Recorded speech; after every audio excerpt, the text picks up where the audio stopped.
Hey Rad Reelers, JC here with Rad Reeling Fishing. In this video, I'm going to be sharing with you the pros and the cons of fishing the Skyway Pier. You guys, the biggest pier in the world. I've fished there 3 times now, and I tell you what, I just haven't not had the best experience. So we're going to get to it, you guys, right after this.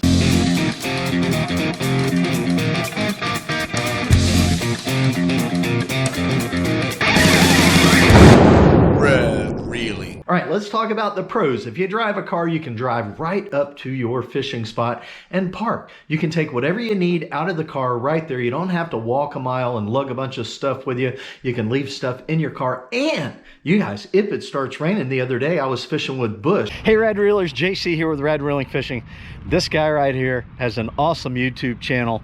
Check it out. It's called Fish On. This is Bush, and he contacted me. I'll put a link in the description area. He has an awesome channel. Anyway, it started raining, so we just got in the car and waited for the rain to pass. That was really cool. And here's the other thing. If the fish aren't biting at the spot you're at, you just hop in your car. You can drive down to another spot and give another spot a try, right? Like I said, if you can't get them in one spot, you just move to another. You can fish the South Pier or the North Pier. And the Skyway Fishing Pier is also loaded with structure. Oh yeah, whenever they tore down the old bridge, you guys, like from back in whenever it was, the 1970s, did you know that a barge actually hit the original Skyway Bridge and it crumbled and people actually died? But when they tore down that bridge, they took all of the rubble and they built rock piles around the Skyway Fishing Pier. So the Skyway Fishing Pier is actually the old bridge that a barge hit. Yeah, craziness. I was a kid when that happened. But anyway, there are rock piles all over the place. So there's plenty of structure. Not only are there rock piles, but you've got all of those pilings and stuff at the Skyway Pier. So the other pro is that you have a chance of catching a trophy fish when you go there. Yeah, we see these guys in the videos. They're catching Goliath grouper and these big black grouper, and they're catching king mackerel, and they hook into tarpon. So there's always the possibility of hooking into or catching a trophy fish at the Skyway Pier. So the other thing is there's plenty of people on the Skyway Fishing Pier to socialize with or ask questions about. And there's a bait shop and there's restrooms up there as well. Those are all pros, you guys. You can just get your bait right there and tackle. And if you gotta go, you got a place to go, right? Yeah, you know how that is when you're out there fishing. Sometimes you just don't have a place to go. Those are all pros, you guys, for fishing the Skyway Pier. And if you're out of town, you can tell everybody, I fished the biggest pier in the world. And then you can tell them all the bad stories about what happened. So another thing about fishing the sky was that I mentioned trophy fish, but you always catch the migrating fish that come through. You've got resident snook there. Yeah, there's snook there all the time, right? But there are places when the sheep's head start coming in, you can catch sheep's head, and there's places where you can catch pompano and Spanish mackerel and grouper and yeah, all these different fish with it. Even king mackerel, guys. I mean, I've seen videos of guys catching king mackerel on the Skyway Pier. So as the water temperatures are changing, all of these different fish are migrating through there. So certain times of the year you have fish that you can actually go and target. Now me and Bush were targeting grouper. I'm going to get into that in a little while, but yeah, people catch some big gag grouper up there, but there are some cons to that. We're going to get into that, you guys, in just a little while. All right, the other thing is if you want to catch your own bait, generally you can catch pinfish, no problem. That pier is flat loaded with pinfish. Now, the first time I went there several years ago, it took me a while to find the pinfish, so you got to move around sometimes. But yeah, when I fished with Bush, we didn't have any problem catching pinfish. I mean, they were all over the place down there. And also the whitebait, there were big schools of whitebait. When we got there, there were charter boats, well, just people going fishing. They were all lined up, you guys, down the pier first thing in the morning, trying to get their whitebait there. So yeah, you have an opportunity to catch your own bait in a cast net or with sabiki rig. And like I said, the bait shop is right there. You can just purchase bait, right? That's it for the pros. Let's get into the cons of fishing the Skyway Pier. Number one, you have to pay a toll to get on there. It's about $1.50. Then you have to pay $8.50 to get on the pier. So what's that? 10 bucks? Yeah, you're going to pay 10 bucks to fish on the Skyway Fishing Pier. The other thing, you guys, now I mentioned there's plenty of bait fish, right? If you're planning on fishing with shrimp or even the white bait and you're dropping them down anywhere around the pier, those pinfish are going to tear you up. I dropped a shrimp down there, probably like a whole shrimp, trying to find some mangrove snapper, probably about 10 times, and every time I got wrecked by pinfish. So you're going to go. I also dropped some white bait. I mean, Bush threw his cast net and he caught a nice you know, not a bunch, but he caught enough whitebait that we could just drop some whitebait while we were trying to grouper fish. And they were about that size. I was dropping them down there and the pinfish were just destroying the whitebait. So that's a con about fishing on the Skyway Bridge. It's kind of a bittersweet, right? You can catch pinfish if you're going to use them for bait, but if you're fishing for something else, you're just going to get wrecked by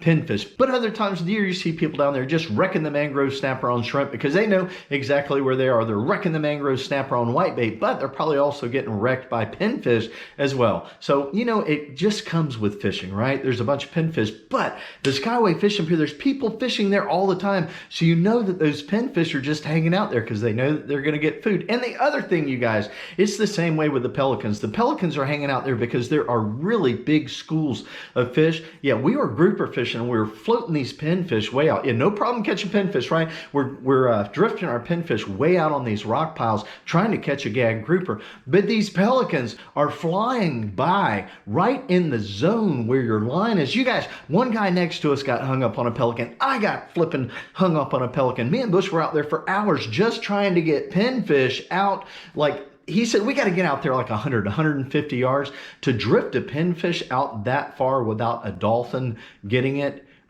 is darn nearly impossible. Okay, grab your phone. All right. I'm hearing we got dolphins here. What do I do? Just reel it in? Just wait. Let him take it. Just wait. Dude. Don't do anything. Let him take it. He's already got it. Yeah, just let him take it. Oh my God, I got a dolphin. And from what I understand, maybe it's the time of the year, but I fished the Skyway 3 times. All 3 times I was trying to drift pinfish out on those rocks, carry it out with the tide, and all 3 times I got destroyed by dolphins. And a freaking dolphin just got here. Me and Bush were up there for like the longest time fishing. I'm not kidding. We probably tried to get 20 or 30 pinfish out to the rock piles. I finally got my pinfish out there down on the bottom, and a flipping pelican flew into my line and got all tangled up. I never ever, I mean, one time I actually had a drop where I think I may have had a grouper hit. But we were there for hours trying to get our pinfish out there. But the dolphins just destroyed it. That is a terrible con. All 3 times I've been there, the dolphins wreck me. Yeah, it's no fun. You get up there, you see these videos of these guys catching all these gag grouper and stuff. You don't see the other side sometimes. Well, Joshua Taylor's shown it and Chris Canning of getting wrecked by dolphins up there. But yeah, that is a definite con. You can tell I'm still upset about that. I mean, we plan this thing, man, do this collaboration thing. I mean, I see these guys catching these grouper and I'm all excited. And then it's just dolphin after dolphin after dolphin after dolphin. You guys know, yeah, you guys that fish there, you know, it's like those little suckers are relentless, man. So I mentioned all the structure as being a pro for fishing the Skyway Bridge, but it can also be a con because what's happened through the years is so many people have gotten hung up on the structure that I got hung up a couple times out there, and I could tell as I was pulling on the rod, like there was something that was stretching down there, and what that is, that's broken off fishing line. Once you get hung on broken off fishing line, it is so hard to get unhung. And of course, I broke off again, and that puts more broken fishing line in the structure. So that's a con for fishing the Skyway Fishing Pier. One of the guys up there, I think his name was Joe, he's a subscriber of both of our channels. He mentioned, he said, man, they need to come through here and clean all this stuff out somehow, drag something through here or whatever to get all that stuff, because it is, you guys, I got hung up a couple times and I could tell I was hung up on old fishing line. Another thing is, if you're going to fish on the weekends, there are going to be tons of people. Me and Bush fished there, and oh my gosh, there were cars lined up down that pier like crazy. And then when I was leaving during the day, all down when you get off the pier, all around the shore, cars parked everywhere, people fishing everywhere, people crossing the street. I mean, you're driving down the Skyway Fishing Pier and they just, not even looking, man, they just walk right in front of you. That's a con too. That could be a dangerous place to fish. I mean, you see these guys when they hook into these grouper and they hook into them and they go running back on the road. Hey, if you're not watching, you could get hit by a car doing that, because there are people, when it's busy, they're coming by in their cars all the time. And they're supposed to be driving 5 miles an hour, right? But they don't always do that. But there's loads of people on the weekends, okay? And that can be a con, because you're not going to have as many fishing spots to fish in because there are so many people. And the other thing is, you might have a lot of people coming up and talking to you, and that can be a distraction sometimes. When I fish down at the jetties and I'm fishing serious, man, I'm trying to catch fish and there's people coming by all the time talking and distracting, talking and distracting. There was this one lady at the jetties one time, she actually had printed on the back of her shirt, "Please don't talk to me, I'm fishing." Yeah, you know? So yeah, I think sometimes people don't realize we came here to fish, not necessarily to stand here and talk for 2 hours. So if you're not the real social type person, that could be a con as well, right? So you guys, that's pretty much it. My pros and cons for fishing the Skyway Pier. I know a lot of those things that I mentioned just come with fishing, but I would say the number one con about fishing the Skyway Pier are the dolphins and just loads of pinfish and the pelicans. I mean, those were the things that the reasons why I didn't catch fish. If I dropped a shrimp down, I was getting wrecked by pinfish. If I dropped a whitebait down, I was getting wrecked by pinfish. If I got a pinfish out there to the structure, I got wrecked by dolphins. And then once I got my pinfish out there, a pelican, they're right in the fly zone, you guys, of the line that goes out. A pelican flew right into my line. Nothing you can do about it, right? So those are the three things that kind of ruined my trip. But I had a great time fishing with Bush. I learned a lot. So I'll put a link in the description area to his channel. Make sure you go over and check him out, man. The guy is just, he's doing a great job. He just started, I don't know, a year ago or so. And yeah, he's building a subscriber base that is awesome. And he does an awesome job of fishing. I love watching his videos. So let's get out there, you guys, and go fishing. Thumbs up are appreciated. And I'll catch you guys later.